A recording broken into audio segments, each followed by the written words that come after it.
PolarCast, o grau zero da ciência polar. Sejam muito bem-vindos a mais um episódio do PolarCast, o grau zero da ciência polar. Eu sou Marina Guedes, faço parte da equipe do Interantar e hoje vou conversar um pouquinho com o Jefferson Cardia Simões, lá da Universidade Federal do Rio Grande do Sul, vai se apresentar. Jefferson, muito obrigada por topar participar aqui do PolarCast hoje. É uma satisfação, mais uma vez, e falar um pouquinho aqui sobre a pesquisa polar, sobre a exploração polar e o que nós vamos fazer aí nesse verão de 2024-25. Tem uma expedição aí para começar, né? Esse podcast provavelmente vai ser antes da expedição marcada para o dia 22, 25. Agora você me confirma depois, por gentileza. Mas tem uma super expedição internacional de circunnavegação costeira antártica. Antes da gente falar da expedição, Jefferson, eu gostaria de te pedir para falar um pouquinho da sua trajetória, né? Como glaciologista, professor, conta um pouquinho. Olha, uma longa história, mas basicamente começou quando eu me tornei o primeiro glaciologista brasileiro. Eu tive o privilégio de ser o pioneiro nessa área da ciência, na verdade, em toda a língua portuguesa. Eu fui enviado para o Instituto de Pesquisas Polares de Scott, da Universidade de Cambridge. É claro, o Instituto foi fundado pelaquela fatídica expedição em homenagem ao Robert Scott. E lá eu me formei em glaciologia, fiz meu doutorado lá, na verdade, e voltei para o Brasil e constituí primeiro um laboratório que hoje é o Centro Polar e Climático da URGS, o principal centro de excelência da pesquisa de gelo e neve em toda a América Latina. Então, eu sou professor titular de Geografia Polar e Glaciologia aqui na Federal do Rio Grande do Sul e atualmente ainda sou o delegado nacional, ou seja, o representante nacional do Brasil no Comitê Científico de Pesquisas Antárticas, um comitê internacional. Muito provavelmente os nossos ouvintes aqui do PolarCast já conheçam alguma coisa sobre essa expedição internacional de circunnavegação costeira antártica. Porém, para o pessoal que não sabe, ainda não conhece, o que vai ser, afinal, essa expedição, Jefferson? Quando que começa? Conta um pouquinho. Olha, eu acho que desse nome que vocês ouviram, a palavra mais importante é costeira. Evidentemente, as circunnavegações na Antártica se fazem há décadas, mesmo porque ainda no século XVIII já foi feito no final uma circunnavegação, mas muito mais ao norte. Então, se faz geralmente essas circunnavegações no Oceano Austral, além muitas vezes do própria área do que nós entendemos como a região antártica. Dessa vez, nós vamos tentar nos aproximar o máximo possível da frente das geleiras ou da frente do manto de gelo que cobre todo o continente. Para isso, entender a relevância e também os riscos, existe ao redor do continente antártico um cinturão de mar congelado. E esse cinturão de mar congelado varia ao longo do ano. Evidentemente, para navegar com o mar congelado, você precisa de um quebra-gelo. Então, nós vamos tentar, com esse quebra-gelo russo, chegar o mais perto possível da costa.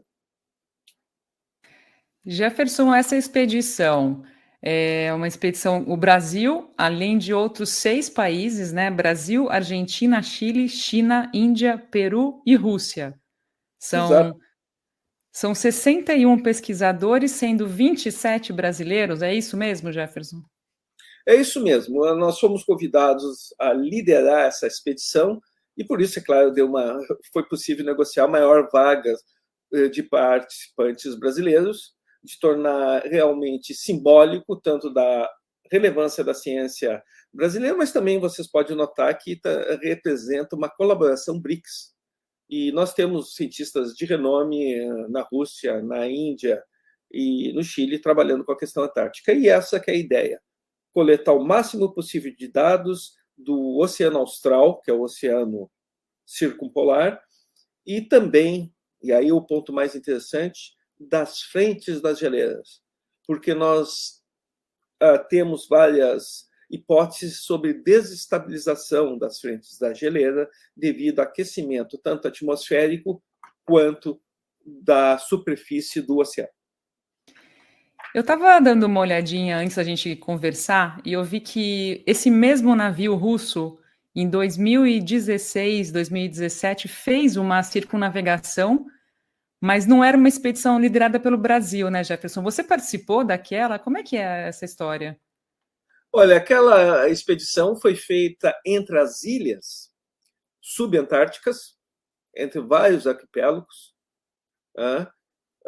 começando numa volta que começou lá na cidade do Cabo e foi indo por uma série de ilhas que nós temos aí, em geral, entre 50 e 60 graus sul, não estava nem na área do Tratado da Antártica, e se chegou ao máximo ao sul, nas Ilhas Shetlands do Sul. O principal objetivo foi estudos na área tanto biológica, inclusive das ilhas, e também alguma coisa de glaciologia. Não, eu não participei, por uma coincidência. Eu digo coincidência porque o meu filho estava fazendo doutorado em Cambridge e foi convidado e participou dessa missão.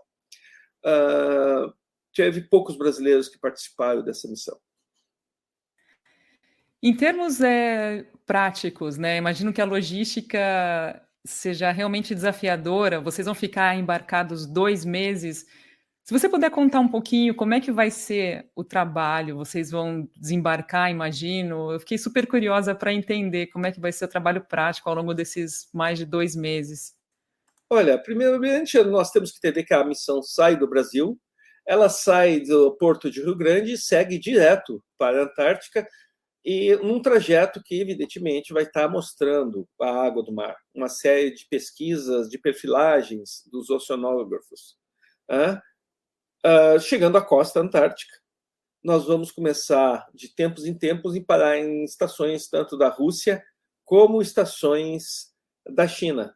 É nesses locais que vai ser feito, vamos dizer, entre aspas, né, eu diria, pesquisas em terra, na verdade, sobre gelo e neve, sobre o manto do gelo. Ao mesmo tempo, nós vamos estar também continuando a pesquisa oceanográfica em tudo que é área, de química, física, biologia. Então, tem amostragem desde micro-organismos até aves previstas, observação de cetáceos, e, ao mesmo tempo, nós vamos lançar por helicópteros grupos que vão ficar um dia, no máximo, no manto de gelo, na costa, perto da costa, até 10 quilômetros da costa, coletando amostras de neve e gelo, voltando para o navio.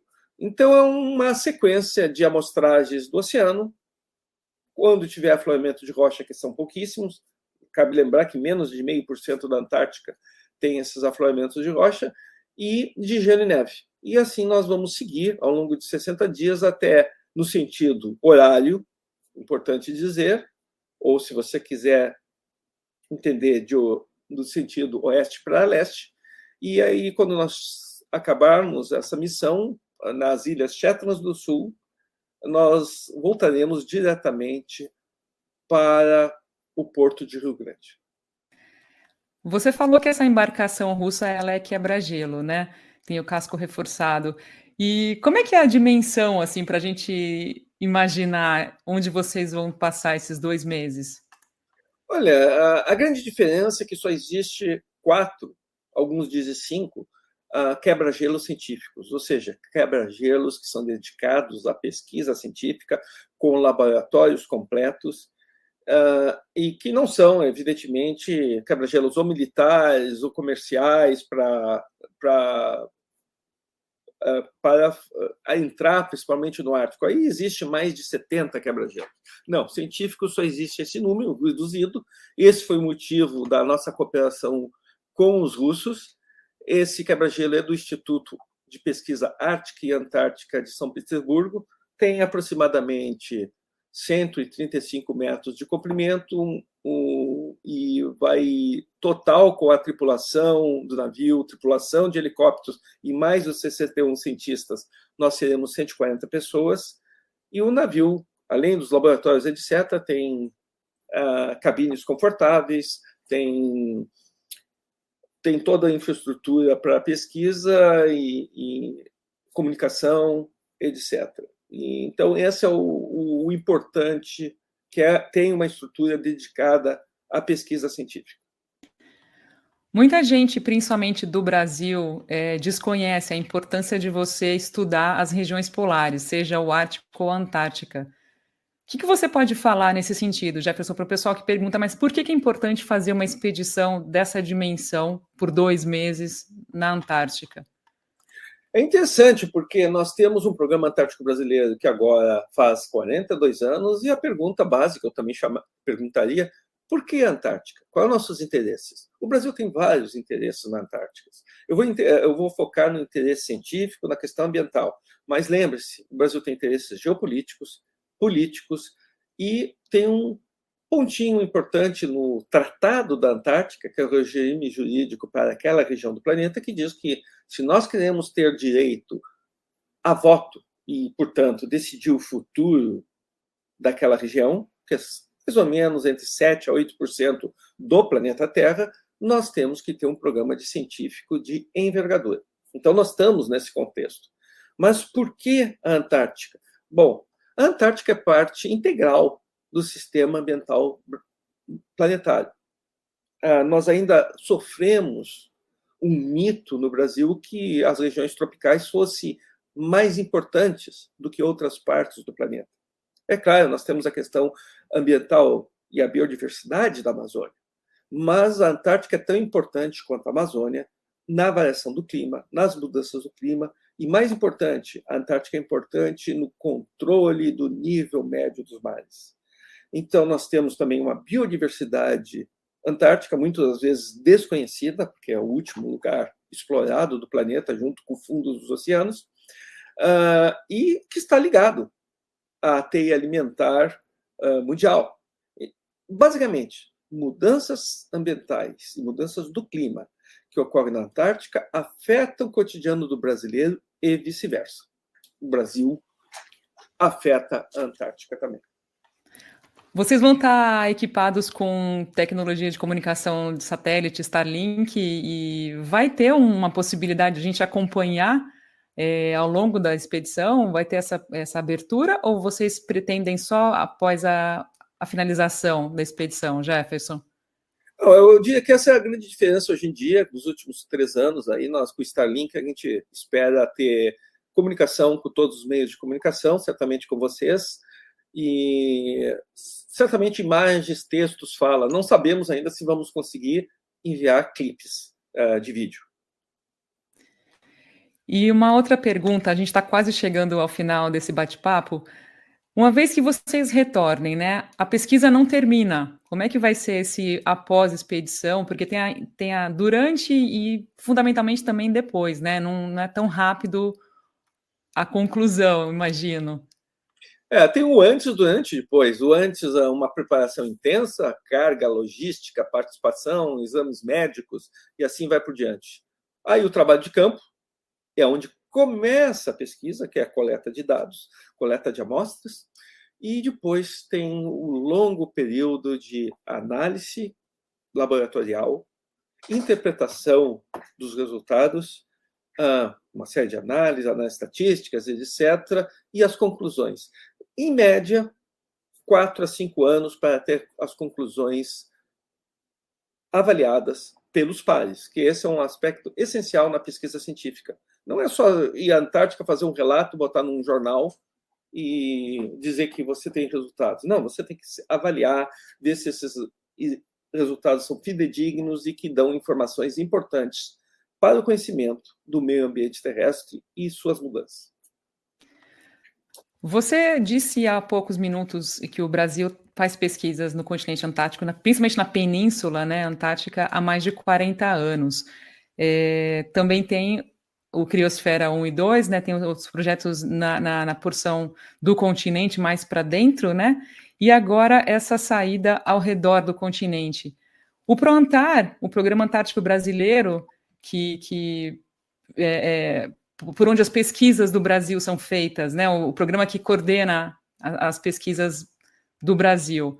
Qual é a relação do ProAntar, Jefferson, com essa expedição que vocês estão para iniciar? Olha, o Programa Antártico Brasileiro, o ProAntar, ele é gestionado pela Secretaria da Comissão Interministerial para os Recursos do Mar. Como diz o nome, são vários ministérios, mas se destacam 3 ministérios: o Ministério das Relações Exteriores, o Ministério da Defesa e o Ministério da Ciência e Tecnologia e Inovação. Poderíamos adicionar o Ministério do Meio Ambiente. É o MCTI que financia as pesquisas através do Conselho Nacional de Desenvolvimento Científico e Tecnológico, o CNPq. Então, é claro, muitos dos cientistas que estão nessa missão e parte dos laboratórios, dos insumos, são financiados pelos projetos do Programa Antártico Brasileiro. O nosso projeto é uma colaboração, um apoio às ações do Programa Antártico Brasileiro. Bom, só me resta desejar uma excelente viagem, ficaremos em contato, quem sabe a gente faz umas conversas direto do navio, vai ser sensacional aqui para os nossos ouvintes do PolarCast, e muito obrigada por esse bate-papo, boa viagem. Um prazer e até breve.